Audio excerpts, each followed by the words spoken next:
그 땅에 기근이 들었으므로라는 제목으로 하나님 말씀 전하도록 하겠습니다. 우리는 살면서 저도 그렇고요, 참 많이 실수들을 하지요. 실수 안 하려고 해도 인간인 이상 어쩔 수 없이 참 많이 실수를 하는 것 같습니다. 어느 방송에서 실수담을 모아놓은 것을 이렇게 방송한 적이 있었는데, 라디오 프로인데 주로 실수를 많이 하는 경우 음식 주문할 때 많이들 실수를 한다고 하죠. 제가 전에도 한번 말씀드렸던 것 같은데, 치킨집 이 살만 있는 치킨, 순살 치킨 생각이 나지 않아서 뭐라고 주문했다 그랬어요? 저 살 없는 치킨 한 마리 주세요. 반면에 치킨 주문해 놓고 기다리는데 초인종 소리가 나서 인터폰으로 누구세요 했더니 배달하시는 아저씨가 순간 자신이 뭐하러 여기 왔는지 까먹었던 거야. 그래서 뭐라고 그랬냐면 접니다. 주로 딸들이 그런 실수를 많이 한다고 하는데, 집에다가 전화해 놓고 엄마가 전화 받으면 이렇게 말하죠. 여보세요? 엄마야? 엄마 어디 있어? 집에다 전화해 놓고 그렇게 묻는답니다. 많죠. 중국집에 전화 주문해 놓고 한참 지나도 오지 않으면 또 다시 전화해서 묻죠. 근데 이렇게 묻는답니다. 그 다음에 뭐라고 하기 참 그렇잖아요. 여기 204동인데요. 그러기도 그렇고. 저도 가끔 막막한데 그렇게들 많이 실수를 한다고 해요. 저 아까 배달한 사람인데요. 짜장면 언제 오나요? 자기가 주문해 놓고 떡볶이 파는 아주머니에게 아줌마 떡볶이 1,000원어치 얼마예요? 롯데리아 햄버거집에서 쭉 알바를 하던 학생이 맥도날드로 옮겨와서 일하기 시작한 첫날 카운터에서 손님 응대를 이렇게 했다고 했죠. 어서 오세요. 맥도리아입니다. 교회 수련회 열심히 참석하고 다음 날 저녁 학원에 가서 학원 선생님이 강의 들으면서 아멘 아멘 했다니. 교회 수련회 열심히 참석하고 다음 날 첫 강의 시간 교수님께 질문하죠. 저 예수님 질문 있어요. 우리 인간 참 많은 실수를 하며 살아갑니다. 아마도 이 세상에 실수하지 않는 사람은 없을 거예요. 실수 참 싫으면서도, 대면하기 싫으면서도 참 낯설지 않은 그러면서도 친숙한 단어가 실수인 것 같습니다. 저도 개인적으로 보면 참 많이 실수를 합니다. 실수하지 않으려고 참 노력하는데 이게 쉽지가 않네요. 근데 또 재미있는 것은 또 실수하지 않으려고 노력하면 오히려 또 더 큰 실수를 하게 되는 것 같습니다. 또 실수를 많이 하려고 하다가 또 오히려 또 더 큰 실수를 하기도 하고, 참 많이 실수를 하게 되는데, 그러면서 문득 질문을 하게 됩니다. 왜 우리 인간은 실수를 하게 되는 것일까? 실수하지 않고 싶은데, 실수 없이 일을 잘하고 싶은데 오히려 그런 때마다 더 큰 실수를 하게 되는 우리 자신을 보게 됩니다. 사실 우리가 이렇게 실수에 대해 예민하고 민감하게 반응하는 것은 사실은 단순한 실수의 문제만이 아니라 이 실수가 우리의 삶에 이 실수가 결국 뭐로 이어지기 때문에 그렇습니까? 실패로 이어지기 때문에 그렇다는 거예요. 그래서 우리가 참 민감하게 이 실수에 대해서 기억하고 반응하고 생각하게 되는데, 실수를 많이 하고 실수를 줄이고 그래서 실패가 아닌 성공의 삶을 살기를 그래서 많은 사람들이 원하고 있다는 것이죠. 그렇다면 여러분, 실수란 무엇일까요? 어떤 것을 실수라고 하나요? 또 그리고 실패란 무엇일까요? 그리고 한 걸음 더 나아가서 성공이라는 과연 어떤 것을 성공이라고 하는 것일까?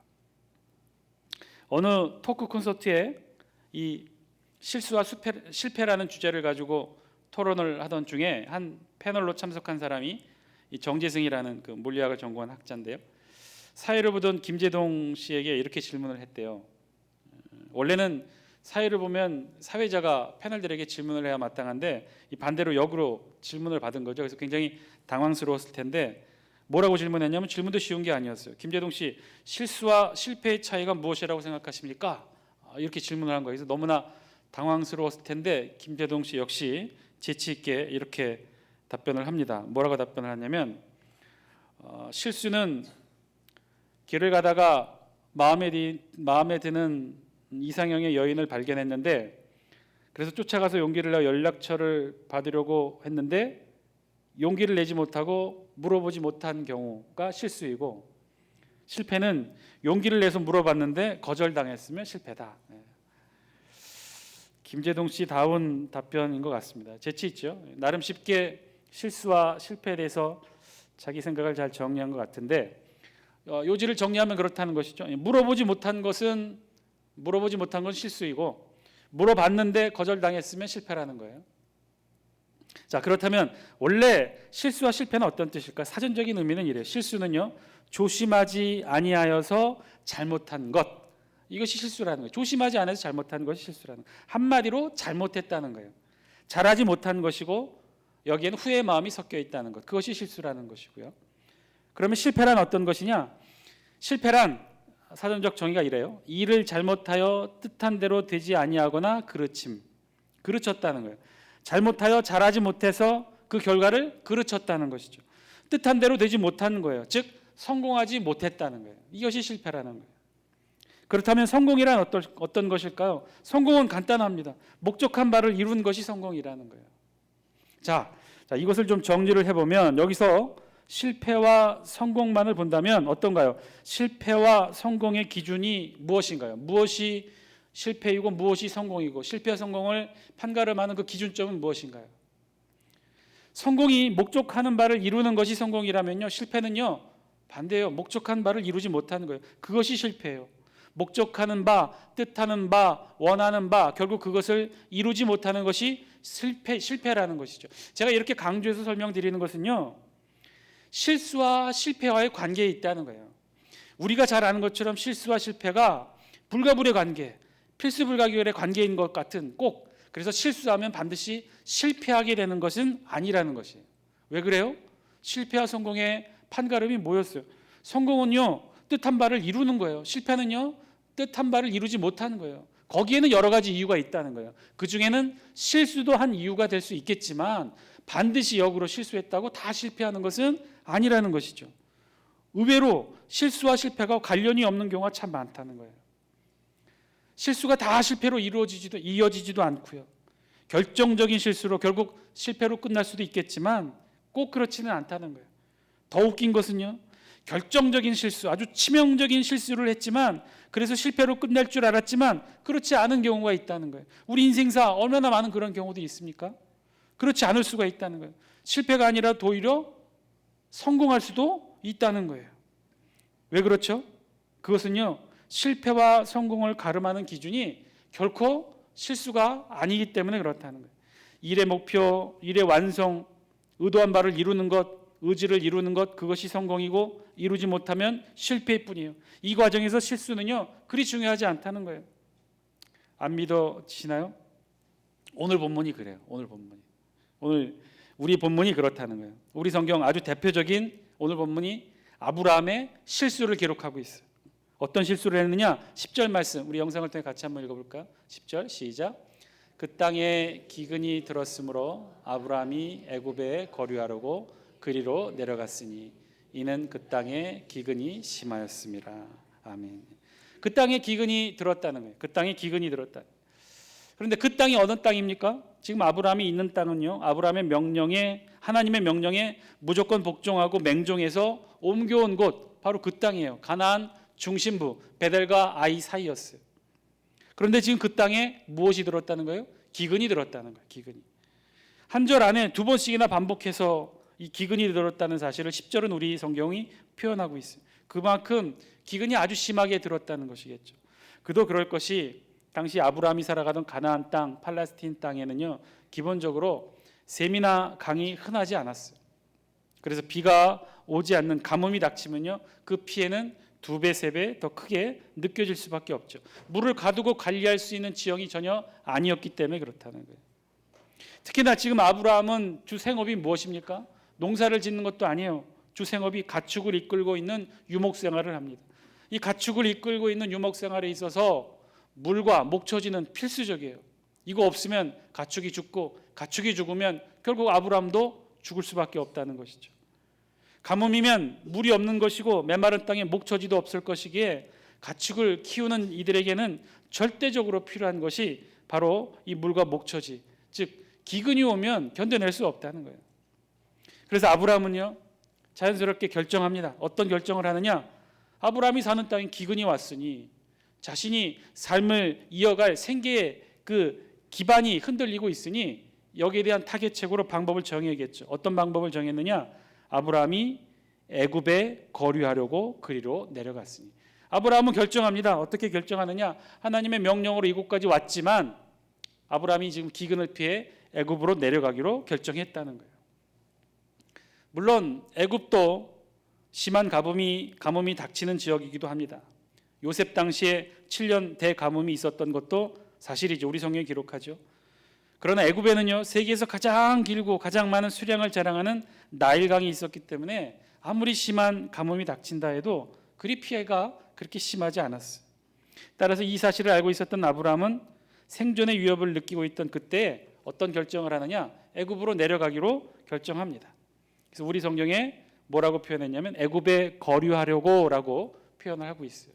거류하다. 예전 성경에는 우거하다라는 표현으로 번역이 되어 있었는데 이 뜻은요, 아예 거처로 옮기는 것은 아니에요.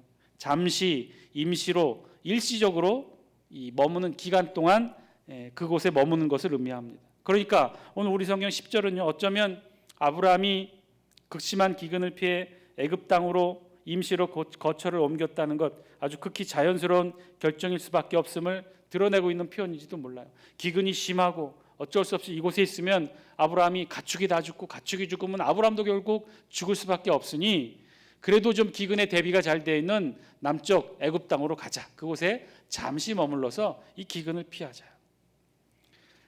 그런데요, 결과적으로 아브라함의 실수는 여기서부터 시작합니다. 아브라함은요, 극심한 기근을 피해 애굽 땅으로 이동을 결심하고 내려갑니다. 그런데 아브라함의 실수가 뭘까요? 아브라함의 첫 번째 실수, 그것은 하나님께 묻지도 않고 하나님을 의지하지도 않았다는 거예요. 자신의 생각과 판단을 믿었다는 거예요. 그리고 자신의 생각과 판단으로 애굽으로 내려가게 됐고, 더 심각한 것은 그 이후에 일어납니다. 어떤 일이냐? 12절 말씀이에요. 12절. 우리 영상을 통해 같이 한번 읽어볼까요? 시작. 애굽 사람이 그대를 볼 때 이르기를 이는 그의 아내라 하여 나는 죽이고 그대는 살리리니. 아멘. 애굽으로 내려가기로 결정한 아브라함, 이제 걱정이 생겼어요. 어떤 걱정이냐? 애굽 사람들이 자신 아브라함을 죽이고 그의 아내 사례를 자신들의 아내로 취할 것을 우려했다는 거예요. 왜 그랬을까요? 왜 아브라함은 이런 걱정을 하게 되었을까요? 그 이유를 우리 성경은 뭐라고 기록합니까? 11절에 보면 이렇게 기록하죠. 내가 알기로 그대는 아리따운 여인이라. 애굽에 내려갈 때 이르렀을 때 아브라함이 아내에게 말했단 말이에요. 뭐라고 말했느냐? 내가 보기에 그대는 아리따운 여인이라. 아마도 아브라함의 아내 사레가 미인이었던 모양이에요. 원래 유대인들은요, 이 피부가 백인 유러피언을 좀 닮았다고 해요. 그 함께 살고 있는 중동 사람들과 조금 인종적으로 차이가 있다고 합니다. 그러나 이제 키나 체형은 아시아 체형처럼 좀 작은 키였으나 기본적으로 피부나 얼굴 윤곽은 당시 중동 여러 인종과 달랐고, 특별히 지금 애굽, 아프리카지 않습니까? 피부가 검은 사람들과는 많이 달랐을 거예요. 그러니까 눈에 띄었겠죠. 피부가 뽀얗고 하얀이 눈에 당장 띄었을 것입니다. 그래서 아브라함의 아내 사레는 애굽 사람의 눈에 띄었고 아름답게 보였을 수도 있을지 몰라요. 그런데요, 한편으로 보면 여러분, 이 당시 사레의 나이가 몇 살이었을까요? 아브라함과는 10살 차이였다고 기록하고 있으니 이 당시 아브라함이 하나님의 명령을 따라 가나안 중심부 베델과 아이 사이에 도착했었던 때, 그때 우리 성경 12장 4절에는 뭐라고 아브라함의 나이를 기록하냐면 몇 세라고 기록하고 있어요? 75세라고 기록하고 있어요. 그러면 사라의 나이는 몇 살일까요? 65세. 야, 근데 65세인데 아리따웠다는 거예요. 이걸 어떻게 해석해야 될지. 일단 아브라함 눈에는 그렇게 보였다고 생각할 수도 있을 것이고, 근데 어쨌든 뭐 65세, 60대 여러분들은 무시해서 드리는 말씀은 아닙니다. 60대여도 충분히 아름다울 수 있습니다. 지금 여러분들도 아름다우시고요. 아무리 피부가 하얗고 미인이고 하더라도 65세 여인이 아름다우면 얼마나 아름다울까? 그 아름다움이 얼마나 남아있을까? 아니, 남아있더라도 지금 아브라함이 부인의 아름다움 때문에 죽을 것이를 걱정하며, 그래서 결국 어떻게 합니까? 거짓말을 하죠. 자신의 아내를 누구라고 속입니까? 자신의 누이, 이복 누이, 배다른 누이라고 속이는 일까지 했다는 거예요. 그만큼 사례가 미모가 뛰어났을까? 13절이죠. 원하건대 그대는 나의 누이라. 그러면 내가 그대로 말미암아 안전하고 내 목숨이 그대로 말미암아 보존되리라 하니라. 그네는 나의 누이라 하라. 그리하면 내 목숨이 그대로 말미암아 보존될 것이다. 그럴 수도 있겠죠. 65세 그렇게 아름다운 나름대로 비법을 가지고 잘 지켜올 수도 있었을 것이에요. 그런데요, 이렇게 아브라함이 겁을 먹고 아내를 누이라고 하고 그래서 결정적인 이런 실수를 하게 된 배경이 있었어요. 그 배경은 어떤 배경이냐? 당시 애굽에는 못된 풍습이 있었는데 어떤 풍습이냐? 특히나 애굽왕 바로 이 파라오들이 그러했는데 여인이 이뻐서 미인이어서 그 남편을 죽이고 그 여인을 첩으로 취하는 경우도 물론 있겠지만 그런 경우는 정말 극히 드물고, 아니 진짜 미인이었을 때 그렇게 하고, 주로 어떤 일이 있었느냐?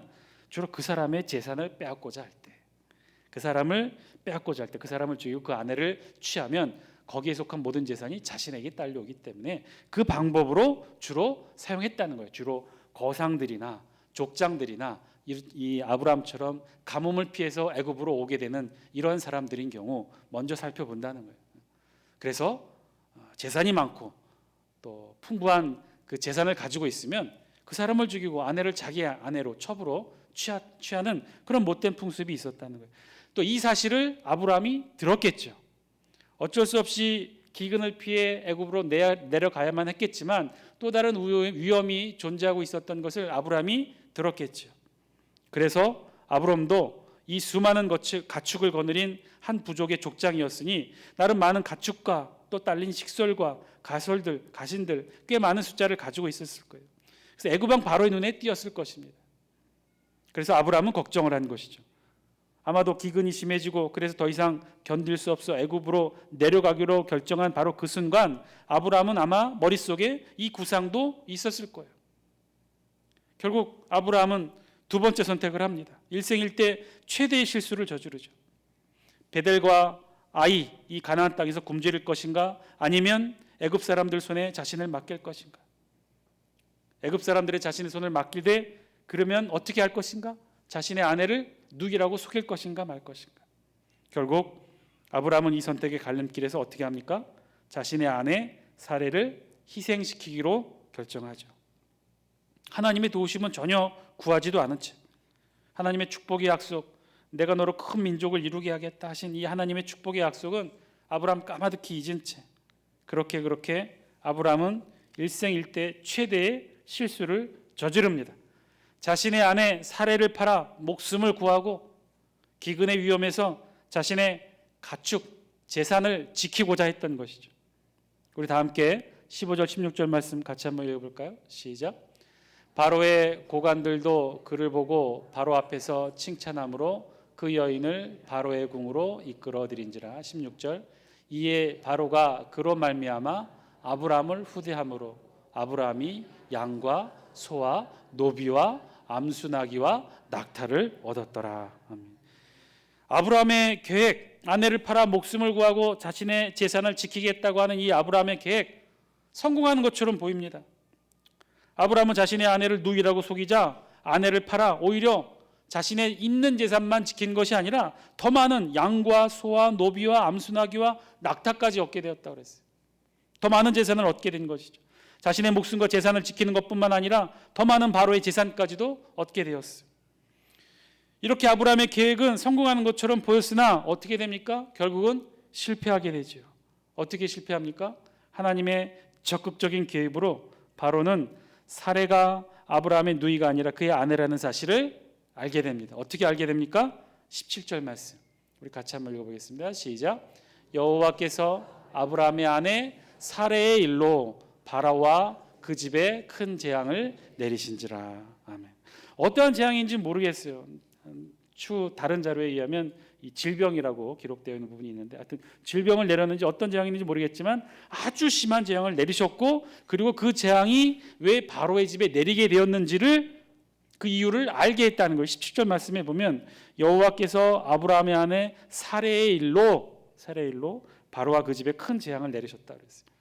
어쨌든 바로는요 큰 재앙을 얻게 돼요. 그런데 그 이유가 원인이 어떤 원인으로 이 재앙을 받게 되는 것인지를 알았다는 거예요. 누구 때문에 이 큰 재앙이 바로의 집에 내리게 되었다는 걸 알았어요? 아브라함의 아내 사레의 일 때문에 알았다는 거예요. 여기에는 다 포함이 됐죠. 사례 무슨 일 때문에? 사실은 아브라함의 아내인데 아브라함이 저 살고자 자신의 가축과 재산을 지키고자 아내를 팔았는데 그 아내를 지금 내가 처녀인 줄 알고 내 바로가 아내로 삼았다는 거예요. 이 일이 모든 이 일이 알았다는 거예요. 결국 바로 왕이 알게 되었다는 것이죠. 아브라함이 자신을 속였다는 것과 아내를 팔아 목숨을 구하고 재산까지 얻어가게 되었다는 것과 그리고 아주 결정적인 이 일로 인해 여호와 하나님의 재앙이 바로의 집에 내려지게 되었다는 것. 실제로 자신의 가족들, 실제로 어린 자녀들이 질병에 아주 심한 질병에 걸려 죽게 되었는지도 몰라요. 아주 심한 재앙이 내렸다고 했어요. 정확히 무슨 재앙인지는 알 수 없으나 이런 괴이한 질병이 바로의 자녀들에게 내려지게 되었다는 거예요. 거짓으로 아브라함이 자신을 속이고 아내의 목숨을 팔아 재산을 취하고 그리고 이 일 때문에 재앙으로 바로의 자녀들이 질병으로 죽게 되었고, 자 이제 바로가 이 모든 사실을 알게 되었어. 이제 아브라함을 어떻게 했을까요? 이제 아브라함을 어떻게 처리할까요? 결론은 뻔하겠죠. 아브라함은 지금 자신의 꾀에 자신이 넘어간 꼴이 되었을 거예요. 있는 재산 다 빼앗기고 아브라함 목숨도 잃고 그의 가족들은 아마 다 노비로 팔리게 되었을 거예요. 노예로 팔리게 되었을 거예요. 아무런 할 말이 없는 상황이 되었을지도 몰라요. 아브라함, 그야말로 아브라함의 실수, 일생일대 최대의 실수, 그리고 그 실수로 인해서 아브라함은 일생일대 최대의 실패를 경험하게 되는 상황이 아브라함이 처하게 되었을 거예요. 그리고 더욱더 안타까운 것은 어떤 상황입니까? 하나님이 아브라함을 향해 주셨던 축복, 너로 큰 민족을 이루겠다. 이 말뜻은 무엇입니까? 아브라함을 통해, 즉 아브라함의 아내 사레를 통해 언약의 자손을 줄 것이라고 하는 이 하나님의 엄청난 축복의 언약이 통째로 사라지게 되었다는 거예요. 이제 아브라함은 화가 머리끝까지 치민 분노에 휩싸인 이 애굽왕 바로의 손에 칼에 놓여지게 되었어요. 이제 애굽왕 바로의 분노의 칼날이 아브라함을 내려치고 그의 식구들은 노예로 팔려가고 그의 재산은 다 바로의 재산으로 몰수되게 되는 상황에 처해 있어요. 그런데 여러분, 결과는 어떻게 되었나요? 결과는 어떻게 되었나요? 19절입니다. 우리 같이 함께 읽겠습니다. 시작. 내가 어찌 그를 누이라 하여 내가 그를 데려다가 아내를 삼게 하였느냐? 내 아내가 여기 있으니 이제 데려가려 하고. 20절 말씀. 바로가 사람들에게 그의 일을 명하며 그들이 그와 함께 그의 아내와 그의 모든 소유를 보내었더라. 아멘. 결과는 어떻게 되었죠? 아브라함의 결정적 실수, 일생일대 최대의 실수. 자신이 살려고 재산을 지키려고 아내를 팔았는데, 그래서 결국 그 거짓말이 날 들통이 났는데, 그로 인해서 바로의 자녀들이 이 재앙을 받아 심한 질병을 얻게까지 되었는데, 그런데 그 결과는 어떻게 되었나요? 실수를 했음에도 불구하고 어떻게 됐습니까? 아내도 돌아오고 그 모든 소유도 지키게 되었고 더불어 바로가 처음에 주었던 재산도 다 그대로 유지하게 되었다는 거예요. 사랑하는 장수께 성도 여러분, 오늘 말씀을 통해 주신 하나님의 음성 저와 여러분 듣게 되길 바랍니다. 실수, 여러분, 실수가 반드시 실패로 이어지는 건 아닙니다. 실수했다고 해서 꼭 실패하지 않는다는 거예요. 아니, 오히려 실패와 성공을 가름하는 기준은요, 실수가 아니라는 거예요. 여러분 보셨잖아요. 실수해서 실패해야 마땅하나 오히려 성공했잖아요. 이 아브라함의 성공의 요인이 무엇이었을까요? 아브라함이 성공한 이유가 무엇이었을까요? 아브라함이 성공한 이유가 실수하지 않아서입니까? 아니요. 아브라함 실수했어요. 그것도 아주 치명적인 실수를 합니다. 아브라함은 그 실수로 그런데 실패하지 않았어요. 오히려 나름 성공합니다. 가장 극심한 기근에 그의 재산, 모든 가축 다 재산을 잃을 수도 있었지만 오히려 더 많은 재산을 가지고 가나안 땅으로 돌아오게 되었다는 거예요. 그러면 이 말도 안 되는 아브라함의 성공, 엄청난 실수로 실패했어야 마땅한 이 아브라함이 실패하지 아니하고 성공한 이유가 무엇이었을까요? 실패와 성공을 가름하는 기준이 실수에 있지 않다는 거예요. 실수했다고 실패하는 것이 아니라는 거예요. 실수하지 않았다고 해서 성공하는 것도 아니라는 거예요. 오직 이 땅에서 실패와 성공의 기준은 오직 하나라는 거예요. 그것은요, 하나님, 전능하신 하나님이 개입하시면요, 실패한 인생도 성공으로 바뀌게 된다는 거예요. 실수한 인생도 실패하지 아니하고 성공할 수 있다는 거예요. 왜냐하면 실패와 성공의 기준은 실수에 있지 않고 오직 전능하신 하나님 한 분께만 있기 때문에 그렇다는 거예요. 사랑하는 장수께 성도 여러분 실수하셨습니까? 낭망하지 마십시오. 낙심하지 마십시오. 왜냐? 실수가 곧 실패가 아니기 때문에 그래요. 실수가 우리의 성공을 결정하는 요인이 아니기 때문에 그렇다는 거예요. 오직 우리의 성공은, 우리 인생과 우리의 삶 속에서의 성공은 오직 하나님 그분의 손에 달려 있다는 거예요. 오직 하나님이 함께 하시면, 하나님이 개입하시면, 하나님이 친히 이끌어 주시면 성공한다는 거예요. 사랑하는 장숙계 성도 여러분, 오늘 말씀을 통해 하나님이 저와 여러분들에게 주시는 그 메시지를 깨닫게 되길 바랍니다. 그러면요, 그 역도 가능하겠죠. 그 반대도 가능하지 않을까요? 우리 아무리 노력해도, 아무리 실수하지 않고 노력하려고 발버둥 쳐봐도, 최선을 다하고 최대의 노력을 다해도, 일생일대 최고의 행운과 노력으로 최선을 다한다 해도 성공하지 못할 수 있다는 거예요. 하나님이 함께 하시지 않는다면, 하나님께 매어 달려 기도하지 않는다면, 하나님을 붙들고 하나님 편에 서지 않는다면, 아무리 노력해도, 아무리 최선을 다해도, 아무리 행운이 따른다 하더라도 성공할 수 없다는 거예요. 왜? 실패와 성공의 기준은 나의 성공의 노력 여하에 달려 있는 것이 아니라 오직 하나님께 달려 있기 때문에. 저 여러분 이 시간 함께 기도하기를 원합니다. 오늘 이 기도 제목을 놓고 함께 기도하기 원합니다. 오늘부터는 우리 목사님들과 함께 좀 기도를 오래 했으면 하는 마음에 설교 시간을 좀 줄이고 기도 시간을 좀 함께 가지려고 합니다. 오늘 이 기도 제목을 놓고 함께 기도하기 원합니다. 하나님이 함께 하시는 인생이 되게 하여 주옵소서. 하나님이 함께하는 인생이 되길 원합니다. 하나님이 이끄시는 인생이 되길 원합니다. 하나님이 개입하시는 인생이 되길 원합니다. 우리 자녀들도 마찬가지예요. 하나님이 개입하시는 인생이 되게 하여 주옵소서. 하나님이 인도하시는 우리 자녀들의 인생이 되게 하여 주옵소서. 성공과 실패를 가름하는 열쇠, 우리의 노력 여하에 딸려 있지 않다고 그랬어요. 우리 실수하지 않는다고 성공하는 것 아니라고 그랬어요. 오직 하나님이 함께 하셔야, 하나님이 개입하셔야 성공할 수 있다고 그랬습니다. 하나님 친히 개입하여 주옵소서. 우리의 삶 가운데 친히 역사하여 주시고 우리를 인도하여 주시고 우리를 이끌어 주옵소서. 우리 다 함께 이 기도 제목 놓고 통성으로 다 함께 기도하시겠습니다. 기도합니다.